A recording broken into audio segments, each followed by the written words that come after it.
Welcome to the Oxford Clay Pottery podcast. I'm Catherine Tomlinson and I founded an eco-conscious pottery company called Oxford Clay. Now, I don't just make pottery, I make resources such as books and courses for other potters who want to be more eco-conscious in their pottery practice. And that's what this podcast is all about. It's about me sharing everything I've learned with you, and I can't wait to get started. Let's go.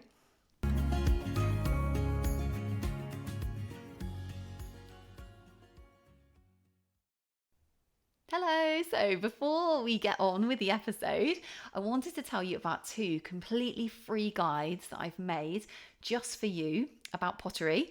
And the first guide is called How to Make a Pottery Glaze. So if you've ever been curious about how to make your own pottery glaze, this guide will show you exactly how to make your own glaze from start to finish. It tells you all the ingredients you need. It tells you step by step how to make the glaze, how to stay safe when glaze making, and it's got a stoneware glaze recipe in there. And if you've been curious about how to fire pottery, I have also made a guide on electric kiln firing. So this guide will tell you all the different terms that's used in like kiln firing, and what they mean, and it also takes you through the exact firing schedule that I use to do my bisque firing and also stoneware glaze firing. So it's got all the temperatures in there, all the timings in there, and both of these guides are available from the Oxford Clay website at www.oxfordclay.co.uk/resources for potters. Okay, let's get on with the episode.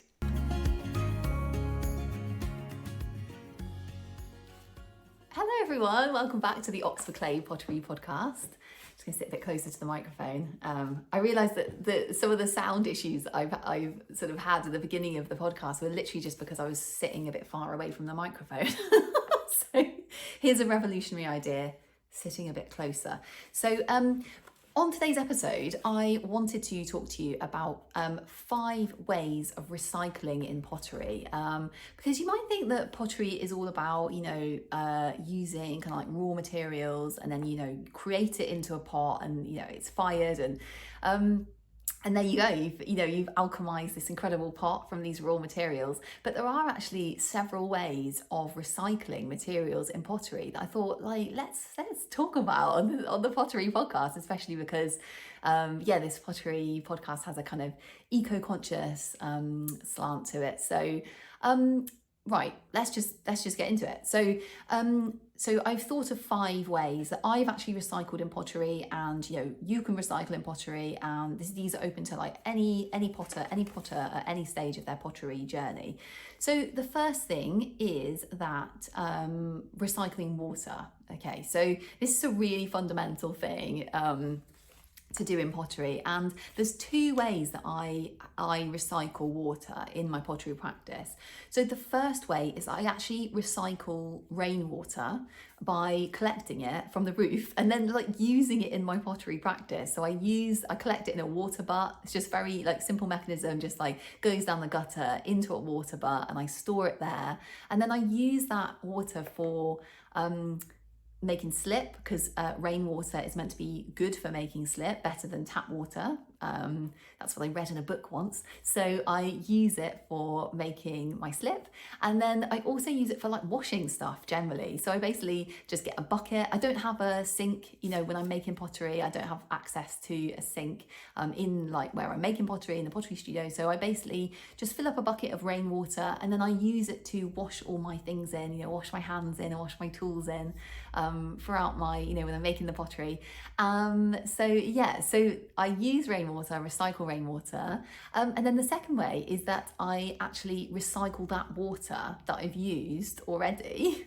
I recycle it into fresh water again. So you can do this thing, which I guess I just called the bucket technique. I'm not sure if that's actually the official name for this technique, but I let the clay settle in the bucket, and what happens is you get this layer of clay on the bottom, which you can which you can, you know, recycle, which we'll come on to next. But you on the top of the clay, you get this like fresh water. So you can actually pour off the water. If you let clay separate into fresh water and clay at the bottom, you know, so it might take like a few hours or overnight or something, you can pour off the top and it'll be fresh water again. So you can pour off the top water into another bucket and use it all over again. And like I said, you know, you're recycling that clay at the bottom as well. So that brings us on neatly to the next thing that you can recycle in pottery, which is clay. So clay is infinitely recyclable, which is just amazing. It's just amazing, such an amazing substance. So you can keep on wetting it, using it, drying it, re-wetting it, you know, reclaiming it. So yeah, the way I do this in my pottery practice is that I have a big bucket and any scraps I just put in the bucket. And then so the official way of doing this is you've got to dry out the clay and then you add water and then it does this thing called slaking down. And that's a way of kind of making the clay really even. So I actually have to confess that what I do quite often is I just chuck it all in, chuck it all in this bucket, wet clay, dry clay, clay with water, you know, watery clay, and I just chuck it all in this bucket. And then I try and as frequently as possible reclaim that clay, because that's a top tip with reclaiming clay is do it kind of like often, because sometimes you're just, you know, if you've got this massive bucket of clay, you're like, oh no, I've got to reclaim it now, you know, and it can take quite a long time to dry and stuff. So doing it in little batches just makes it much more manageable. What I do is I literally just put it out. You can use a plaster bat, some pottery, you know, you might have seen that in like a pottery studio, like an educational setting or something. I used to have these big plaster bats where I learned pottery, where they just used to put the reclaimed clay out on the kind of clay sludge to dry. But I just use like a piece of wood basically, and I just put the clay on a piece of wood and then just wait until it's dry enough to then wedge back into wet clay. And there we go, it's recycled clay. So yeah, so that's the next thing that you can recycle in pottery is clay. Okay, so then the third thing that you can recycle in pottery is metals. So this might seem really like, what? Wait, what?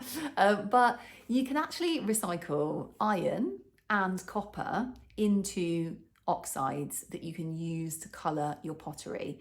So if this is the first you've heard of this, say like, you know, you just switched on this episode and this is the first you've heard of it, I'll just to give you a little bit of background.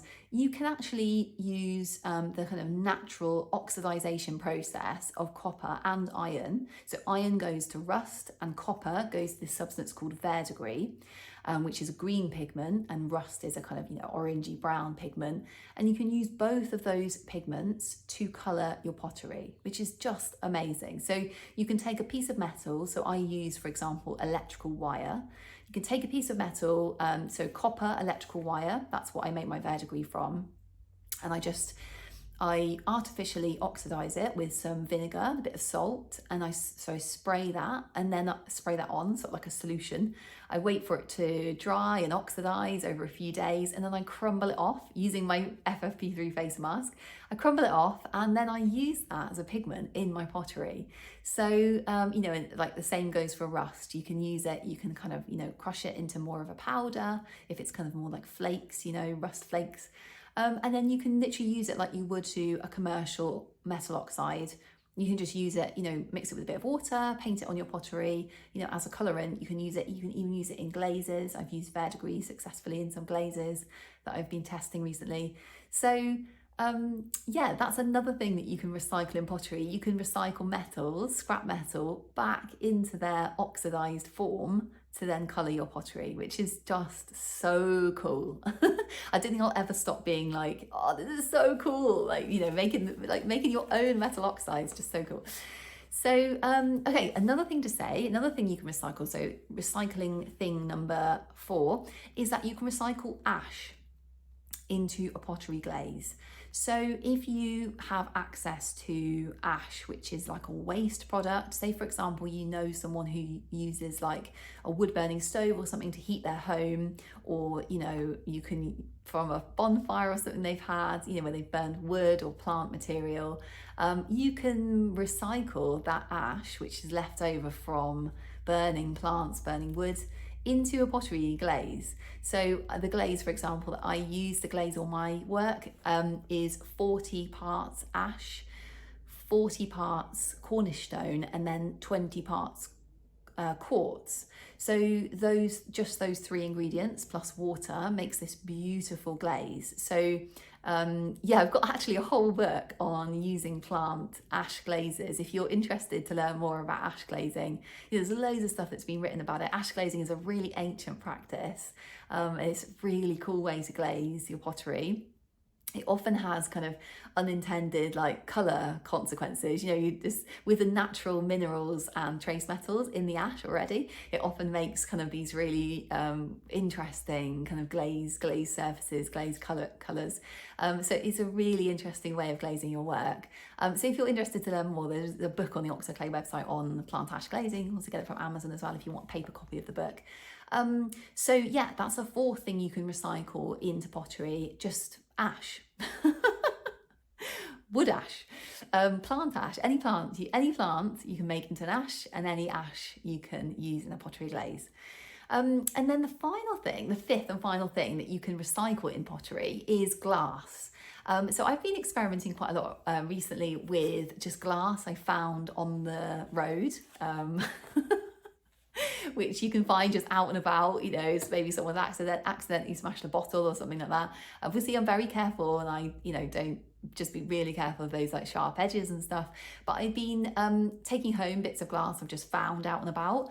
I've been crushing it into a powder, which I would seriously advise you to wear an FFP3 face mask for that bit. And also, if you're crushing glass, you need to be wearing like safety equipment, gloves, goggles to protect your eyes. Also, I cover the pestle and mortar. I use a stone pestle and mortar, and I also cover it with a tea towel. But you can actually if you crush glass into a powder, again, just going to say, really caution, don't breathe in that glass. Just wear all the proper safety equipment like FFP3 face mask, gloves, eye protection. Then you can actually just put that powdered glass into designs in your pottery.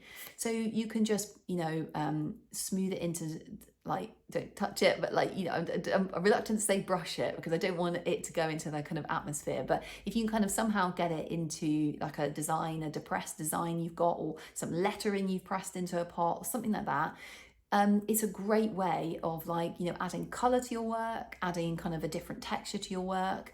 You can get beautiful glass that's already coloured. So you're recycling that colour, you're recycling, that pigment, you're recycling the glass into your work. So you can use, say like blue glass or something, green glass, brown glass. You can recycle all of these into your pottery. So that's one way of using glass. You can brush it into lettering, it something that's depressed, a kind of depressed design.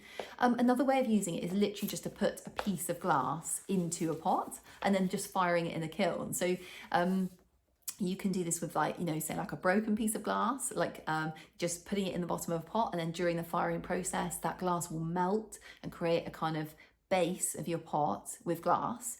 Just a word of caution as well, sometimes the glass will craze during the cooling process, and you can actually get little shards of glass coming off. So I would say only use glass decoratively, and also just be really careful when you're using glass in a way where you've got quite a lot of glass. It can little bits can break off and stuff. So, but it is such a beautiful thing to mix with glaze. If you've glazed the outside, you've got glass in the bottom, you can get some just lovely effects with glass and glaze in pottery.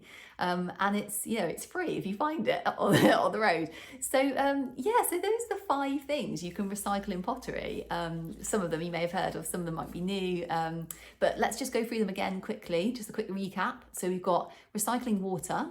So you can recycle rainwater, or just keep on recycling the water that you've got, could be rainwater, but using that bucket technique. Recycling clay, so reclaiming clay, is something is really good to do. It's it will just make your clay go so much further. You can just, keep on recycling that clay. If you make mistakes, you can just recycle it again. It's absolutely amazing. So you keep on doing that until it's bisque fired. You can recycle metal, such as copper and iron, back into oxides that you can use to colour your work. Amazing. You can recycle plant ash, wood ash, any ash from a fire, that's burned wood or plants into a pottery glaze to glaze your work. And you can recycle glass. That's the fifth thing. So you can recycle glass either, to colour your pottery or just, create a sort of decorative effect in your pottery, in the bottom of pots or in lettering or something. It's been so nice to talk to you about the 5 things that you can recycle in your pottery. So I hope that's given you some ideas, cool ideas. And thank you so much for joining me on this episode. It's been really nice talking to you about 5 things to recycle in your pottery. And I'll see you on the next episode. And until then, I'm wishing you very, very happy potting, and I'll see you soon. Goodbye.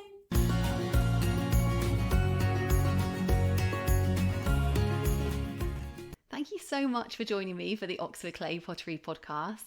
If you're interested in learning more about Oxford Clay or eco-conscious pottery, there's so much for you on the Oxford Clay website. There's books, e-courses, there's a blog on there, loads of other podcast episodes, and I can't wait to share it with you. The web address is oxfordclay.co.uk.